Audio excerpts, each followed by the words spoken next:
मैं चंद्रिका यादव जी के खिलाफ जो है ना चुनाव लड़ रहा हूँ, उनके नीतियों का विरोध करूँगा। 1952 से वहाँ का प्रतिनिधित्व करते हुए उन्होंने परसा के विकास में कुछ भी योगदान नहीं दिया। अगर एक रेल चक्का कारखाना की बात की जाए, उसके अलावा वो लालू जी का देन था। उसके अलावा उनका किसी तरह का कंट्रीब्यूशन नहीं है परसा विधानसभा के विकास के लिए। तो हमारा पार्टी अगर सत्ता में आती है तो हम उसको सही मूल्य जो है कि दिलाने का काम करेंगे और किसान को सबसे ज़्यादा सपोर्ट करेंगे हम लोग। नेताजी बोलिन खास कार्यक्रम में आज हमारे साथ उपस्थित हैं जनता राज विकास पार्टी के राष्ट्रीय उपाध्यक्ष हैं अनिल यादव जी, उसके बाद राष्ट्रीय प्रधान महासचिव हैं मुकेश कुमार यादव, और उधर हमारे साथ बैठे हुए हैं पप्पू कुमार हैं, युवा प्रदेश अध्यक्ष हैं बिहार के जनता राज विकास पार्टी के। तो इनका एक स्लोगन है बिहार की राजनीति में, इन्होंने कदम रखा है, बिहार चुनाव होने वाले हैं तो यहाँ लिखा है सत्ता सबके हाथ में, विकास हो समाज में। जैसा कि जनता राज विकास पार्टी है तो इन्होंने हमें बताया है कि जनता का राज होगा, ऐसी हम पार्टी यहाँ गठित करने वाले हैं। और क्या क्या इनका जो है मैनिफेस्टो में क्या क्या ये करना चाहते हैं बिहार में, और किस तरह से बिहार की राजनीति को देख रहे हैं और समझ रहे हैं, उस पर क्या कहना है, इन सभी मुद्दों पर हम इन तीन पार्टी के लोगों से बातचीत करेंगे और जानेंगे कि बिहार को ये कैसे बदलने का दम रखते हैं और बिहार चुनाव में कितनी पार्टी से जो है दावा ठोक रहे हैं। तो आप सभी का हमारे चैनल में स्वागत है। नमस्कार मीडिया प्रभारी आप सभी लोगों को, आप हमें कवरेज दे रहे हैं, इसके लिए बहुत बहुत धन्यवाद। और मैं जनता राज विकास पार्टी का राष्ट्रीय उपाध्यक्ष अनिल कुमार यादव और हमारे पार्टी के राष्ट्रीय अध्यक्ष जो हैं डॉक्टर मनोज कुमार यादव हैं। और हमारी पार्टी की जो विचारधाराएँ हैं वो कि हर पंचायत में एक आदर्श विद्यालय की स्थापना हो। और आदर्श विद्यालय कहने का मतलब है कि हर विद्यालय में एक जो है प्लेग्राउंड हो जी, और एक लाइब्रेरी हो और लेबोरेटरी की व्यवस्था हो और योग शिक्षक की बहाली हो और प्रॉपर स्मार्ट क्लास के थ्रू बच्चों को शिक्षा दी जाए। ये हमारी पार्टी चाहती है कि जब भी हम सत्ता में आएंगे तो शिक्षा की व्यवस्था को मतलब सुदृढ़ करेंगे पूरे बिहार में। जब शिक्षा की व्यवस्था सुदृढ़ हो जाएगी तो जगह जगह पे प्रशिक्षण केंद्र जो है चला करके बच्चों को स्किल दे करके रोजगार उनको हम लोग देंगे। इससे बेरोजगारी की भी समस्या का समाधान निकल जाएगा। हमारी पार्टी यही चाहती है। और एक और आए दिन देखता हूँ कि लोग जो है ना हमेशा डिस्ट्रिक्ट सेंटर में या पटना जो है आते हैं इलाज के लिए, उस दौरान जो है कई लोगों की मौत हो जाती है रास्ते में, वो पहुँच नहीं पाते हैं। तो क्यों नहीं हम लोग गांव में ही उस तरह की व्यवस्था करें। जैसे हमारे यहाँ एक कंसेप्ट है आदर्श हॉस्पिटल की। आदर्श हॉस्पिटल की व्यवस्था है, उसमें है कि वहाँ पे जो है उसकी लेबोरेटरी हो, जांच की व्यवस्था हो और ब्लड बैंक हो और एक एम्बुलेंस हो जिसमें ऑक्सीजन, ब्लड और एक प्रॉपर जो है नर्सिंग स्टाफ हो, ताकि उनका जो है प्रॉपर ट्रीटमेंट हो। अगर दूर ले जाना भी है तो उनको जो है ना सुरक्षित हम पहुँचा सकें उनके इलाज के लिए। तो हमारे पार्टी का यही विजन है कि हर गांव में एक आदर्श अस्पताल हो, हर पंचायत में। और आदर्श का मैंने एक्सप्लेन कर दिया कि आदर्श क्या होना चाहिए। उसके बाद हर पंचायत में किसानों की समस्या का समाधान करने के लिए हम लोग चाहते हैं कि वहाँ पे एक किसान सहायता केंद्र खोलें। और किसान सहायता केंद्र पे क्या होगा, किसानों को हम लोग जागरूक करेंगे कि गवर्नमेंट की पॉलिसी ये है और उस पॉलिसी पे जो है ना एक्सपर्ट द्वारा गाइडलाइन करवाएंगे कि इस तरह से खेती कीजिए, योजनाबद्ध तरीके से खेती कीजिए और गांव में ही मार्केट व्यवस्थित किया जाए ताकि प्रॉपर जो है किसानों का फायदा हो। और जब किसान मजबूत होंगे तो देश स्वस्थ होगा। किसान जब मजबूत होगा तो देश स्वस्थ होगा, क्योंकि किसान पे ही हम लोग पूरा जो है आधारित है। चाहे डॉक्टर हो, इंजीनियर हो या नेता हो, कोई भी जो है हर लोगों की जो है भोजन की व्यवस्था मुहैया कराने वाले जो लोग हैं किसान हैं। और इस देश में किसान ही कमज़ोर हैं, क्योंकि हमारी व्यवस्थाएं जो है उस तरह से नहीं है ताकि उनको हम मजबूत कर सकें। तो जब भी हमारी पार्टी आएगी तो हम लोग चाहेंगे कि किसानों को मजबूत करें और अच्छा व्यवस्था दें और उनको जो है ना सलाह दें, उनको जो है प्रॉपर बीज और प्रॉपर जो है ना सहायता केंद्र उपलब्ध कराया जाए। तो एक और ख़ास बात है कि अनिल यादव यहाँ से जनता राज विकास पार्टी से ऐसे सीट से उम्मीदवारी का दावा कर रहे हैं जो सीट जो है अभी हॉटकेक बना हुआ है। तेज प्रताप यादव के ससुर हैं चंद्रिका राय, अभी खबरों में बने हुए थे, पहले भी बने हुए थे। आरजेडी का दामन छोड़ करके वो जदयू का दामन थाम चुके हैं। तो वहाँ जो है यादवों का बाहुल्य वहाँ पे है और हमेशा यादव ही जो उस सीट के दावेदार हुए हैं वो वहाँ से जीते हैं। तो चंद्रिका राय के खिलाफ आप अनिल यादव जी वहाँ खड़े हो रहे हैं, तो कैसे उनको मात दीजिएगा आप? जी, मैं चंद्रिका यादव जी के खिलाफ जो है ना चुनाव लड़ रहा हूँ और मैं किसी भी व्यक्ति विशेष का विरोध नहीं करूँगा, उनके नीतियों का विरोध करूँगा। 1952 से उनकी जो सीट बनी रही है, उनके पापा जी थे, उनकी मम्मी थी और वो 1952 से वहाँ का प्रतिनिधित्व करते हुए उन्होंने परसा के विकास में कुछ भी योगदान नहीं दिया। अगर एक रेल चक्का कारखाना की बात की जाए, उसके अलावा वो लालू जी का देन था, उसके अलावा उनका किसी तरह का कंट्रीब्यूशन नहीं है परसा विधानसभा के विकास के लिए। शिक्षा की व्यवस्था वही रह गई, लोग जो है बेरोजगार हैं। परसा से लगभग 50% लोग माइग्रेट करते हैं रोजगार के लिए और इन सारे मुद्दे होंगे। शिक्षा का व्यवस्था जो है बदहाल है, वहाँ स्वास्थ्य की व्यवस्था जो हॉस्पिटलों में जो है ना भेड़ बकरियाँ चढ़ती है, डॉक्टर नहीं है। तो इस तरह की जो खराब व्यवस्था है, उस खराब व्यवस्था के खिलाफ मैं लड़ रहा हूँ, ना कि चंद्रिका राय के खिलाफ लड़ रहा हूँ। और मैं जनता के बीच जाऊँगा तो जो हमारा विजन है पहले मैं डिस्कस कर चुका हूँ, उन पे जाऊँगा कि मैं आपको पैसा नहीं दूंगा, मैं आपको शिक्षा दूंगा। अच्छा, तो कहीं ना कहीं देखिए बिहार की राजनीति में जात पात बहुत अहम भूमिका रखता है और ख़ासकर जिस जात से आप आते हैं ये बातें नहीं करनी चाहिए, लेकिन ये सच है, हकीकत है कि वहाँ यादवों का क्षेत्र है और यादव ही जीतते आए हैं। तो उस पर आपका क्या कहना है, कहीं उसका भी फ़ायदा आपको मिलेगा?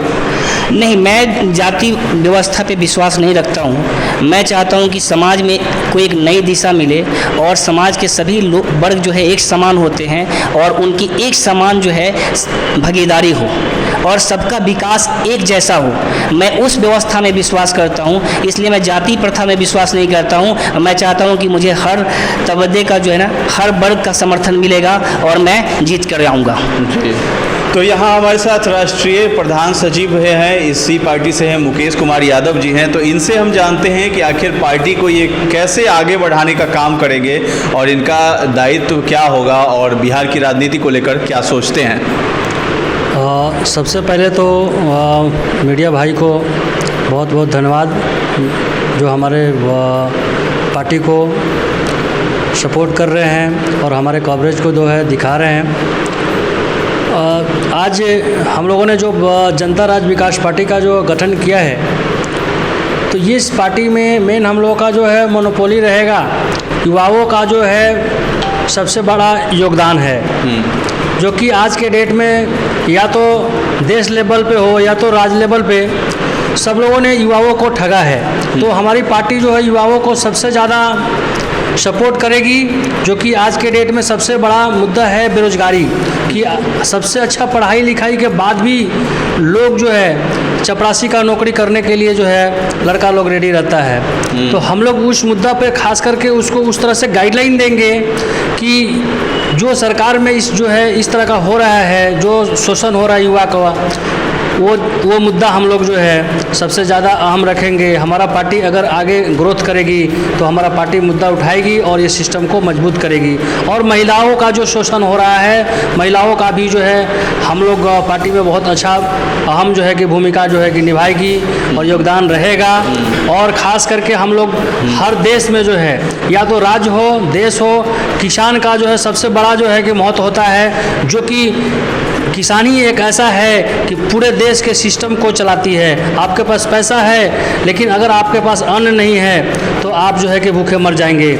लेकिन आज के डेट में देखेंगे कि किसान सही उपज करता है, इतना मेहनत करने के बाद भी उसका सही लगान उसको नहीं मिल पाता है। तो हम लोग केंद्र सरकार या राज्य सरकार से हम लोग गुजारिश करेंगे, या तो हमारा पार्टी अगर सत्ता में आती है तो हम उसको सही मूल्य जो है कि दिलाने का काम करेंगे और किसान को सबसे ज़्यादा सपोर्ट करेंगे हम लोग। यही हमारा पार्टी का मेन मोनोपोली है और आगे जैसे ही पार्टी हम लोग का ग्रोथ करेगी हम लोग अपना काम करते जाएंगे। यहाँ पप्पू कुमार भी हमारे साथ हैं, युवा अध्यक्ष है यहाँ पे इस पार्टी के और इसको लीड करने का काम कर रहे हैं। तो इन्हीं से जानते हैं कि इनकी पार्टी जो है युवाओं के लिए क्या क्या काम करेगी। जैसे कि सर आपको हमारे देखे होंगे मैनिफेस्टो में जो दिया गया है और सर बताए हैं, उसी विषयों पर हम आगे बढ़ेंगे, ज़्यादा से ज़्यादा युवाओं को भागीदारी देंगे। और जैसे कि चीनी मिल देखिए, एक बेरोजगारी के लिए चीनी मिल भी है हमारे यहाँ। चीनी मिल बहुत दिन से नहीं खुला हुआ है, उसको खुलवाने का भी काम करेंगे। और मोटो मिल भी खुलवाने का काम करेंगे, उससे भी रोजगार मिलेगा।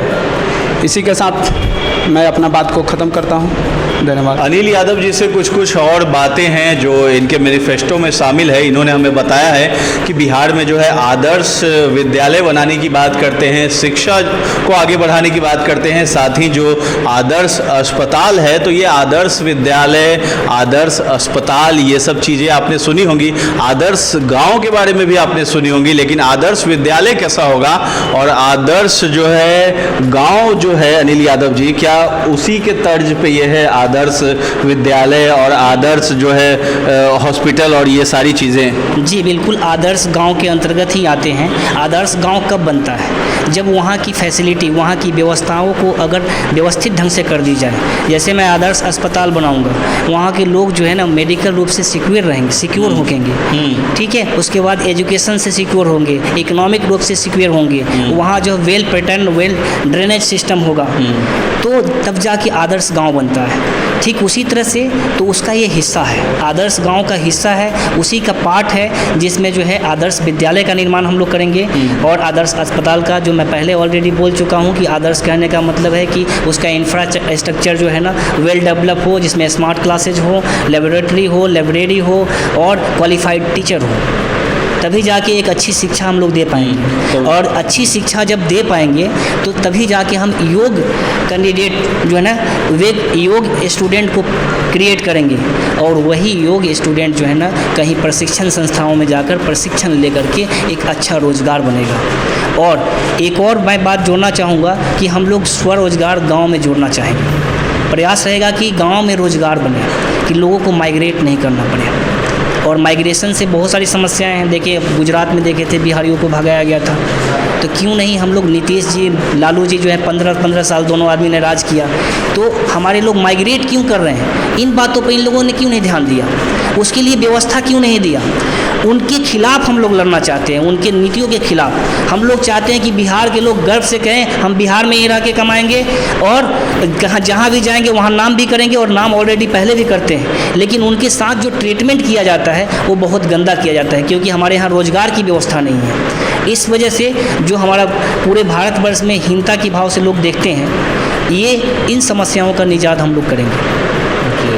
देखिए परसा विधानसभा क्षेत्र में कई समस्याएं हैं। वहाँ सबसे पहले तो किसानों के हित में क्या क्या चीज़ इनकी पार्टी चाहती है, हम उस पर भी इनसे बात करते हैं। और दूसरी चीज़ है, इन्होंने हमें बताया था पहले कुछ देर पहले बातचीत हो रही थी, तो शिक्षक जो हैं कम से कम 4.5 लाख जो शिक्षक है जिनको अभी तक वेतन नहीं मिला है, और नीतीश सरकार जो है फ्री में उनसे काम करवा रही है। और पंचायत प्रतिनिधि जिनको कि पेंशन दिलाने की भी बात करते हैं। ये सारी चीज़ें क्या हैं ये बताइएगा। देखिए बिहार सरकार जो है बीत रहित शिक्षक की बहाली की थी आज से 4 साल पहले, और बीत रहित शिक्षकों को जो 4 साल से लगातार कार्यरत हैं उनको वेतन नहीं मिला है। अब बताइए वेतन जो है कितना ज़रूरी है, आप समझ सकते हैं कि वेतन बहुत ही इम्पोर्टेंस है सर्वाइवल के लिए। अब जब कोई भी व्यक्ति सर्वाइवल के लिए स्ट्रगल कर रहा हो तो आप किस तरह की शिक्षा देगा? वो शिक्षा नहीं दे पाएगा, उसको पैसे पे ध्यान रहेगी उसकी, प्रॉपर रूप से बच्चों को शिक्षा नहीं दे पाएगा। तो वो किस तरह की शिक्षा व्यवस्था बिहार में कायम किए हैं? सिर्फ बिहार में जो है बिल्डिंगें बनाने का काम किया है इन्होंने, ताकि इनका कमीशन आता है इन लोगों का, और कमीशन के बल पे जो है ये लोग चुनाव में करोड़ों रुपया खर्च करते हैं, लोगों का वोट खरीदने का कोशिश करते हैं। और जो भारत की राजनीति का व्यवसायीकरण हुआ है उसका हम लोग विरोध करते हैं और विरोध करते रहेंगे पूरे दमखम के साथ में। और किसान की बात करता था, किसान में जो है किसानों की तरह तरह की समस्याएं हैं। उनके अनाज अगर उपज भी हो गए तो वो बेच नहीं पाते हैं और उनको सही मूल्य नहीं मिल पाता है। तो इसके लिए जो है हम लोग सोचे हैं कि हर पंचायत में एक किसान सहायता केंद्र हो। बिहार सरकार में पैक्स की भी चुनाव होते हैं, पंचायती राज में पैक्स का चुनाव किया जाता है, लेकिन पैक्स क्या करता है, वोटों को खरीद लेता है, अपने हिसाब से लोगों का नाम ऐड करवाता है और उनको पैसा दे करके वोट खरीद करके जीत करके किसान की जो सुविधाएं सरकार द्वारा दी जाती है उसको हड़प लेता है। तो हम लोग चाहते हैं कि जो भ्रष्टाचार युक्त व्यवस्था है उससे हम लोग मुक्त करवाएं। जो बिहार की व्यवस्था, जो प्रशासनिक व्यवस्था हो या जो बिहार की सरकार की व्यवस्था है वो भ्रष्टाचार युक्त है, उससे हम लोग मुक्त कराने चाहते हैं और उसके लिए हम लोग स्ट्रगल करेंगे। देखिए, जितनी भी अभी आप बातें कर रहे हैं उसके लिए तो आपको सत्ता में आने की ज़रूरत होगी। जब तक आप वहाँ से जीतेंगे नहीं तब तक तो ये कार्य नहीं हो पाएंगे। बिल्कुल, इसीलिए हम लोग इनिशिएटिव एक्शन लिए हैं और संगठन को मजबूत करेंगे। और अभी जो है इस बार बिहार में 70 सीटों पे चुनाव लड़ने जा रहे हैं और मजबूती से लड़ेंगे। और हम लोग गांव-गांव जाएंगे, लोगों से मिलेंगे, अपनी पार्टी का विजन बताएंगे, जागरूक करेंगे लोगों को कि आप जो है ना वोट अपना बेचिए नहीं, आप जो है ना वोट और सही प्रतिनिधि का चयन कीजिए ताकि आपके लिए काम करेगा। कोई ज़रूरी नहीं है कि 1 केजी चिवड़ा और मीठा बांट करके आपको बाढ़ रहित फंड लूट जाए। क्या करते हैं लोग कि 1 केजी चिवड़ा और मीठा बांट करके सहानुभूति गेन करते हैं, लेकिन बाढ़ का जो आता है, बाढ़ रहित फंड जो आते हैं, रिलीफ फंड आते हैं, उसको ये लोग उसका जो है ना गमन कर लेता है।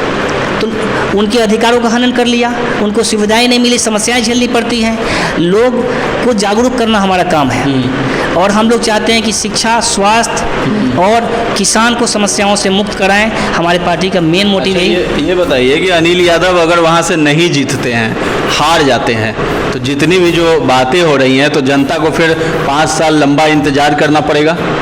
नहीं, लगातार हम जो है प्रयास करेंगे कि जनता को जागरूक करें, उनके बीच जाते रहेंगे और उनको जागरूक करते रहेंगे और सरकार से जो फंड आते हैं उसको दिलवाने के लिए संघर्ष करते रहेंगे। तो अगर जीत होती है तो अच्छी बात है, जीतेंगे तो कार्य करेंगे ही, लेकिन अगर हारते हैं तो भी आप क्षेत्र में जाइएगा, लोगों की मदद कीजिएगा। बिल्कुल, लगातार मैं लोगों को मदद करूंगा और ये 5 साल और 10 साल का कोई टाइम ड्यूरेशन नहीं है हमारे लिए। मैं समर्पित हूँ और समाज के लिए समर्पित हूँ, समाज के लिए हमेशा लड़ता रहूँगा और समाज की आवाज़ बनकर हमारी पार्टी जो है ना हमेशा उभरती रहेगी। बहुत बहुत धन्यवाद आपका। आपको भी बहुत बहुत धन्यवाद कि हमारी बातों को जो है लोगों तक पहुंचाने में आप मदद कर रहे हैं। बहुत आभारी हूं मैं और धन्यवाद।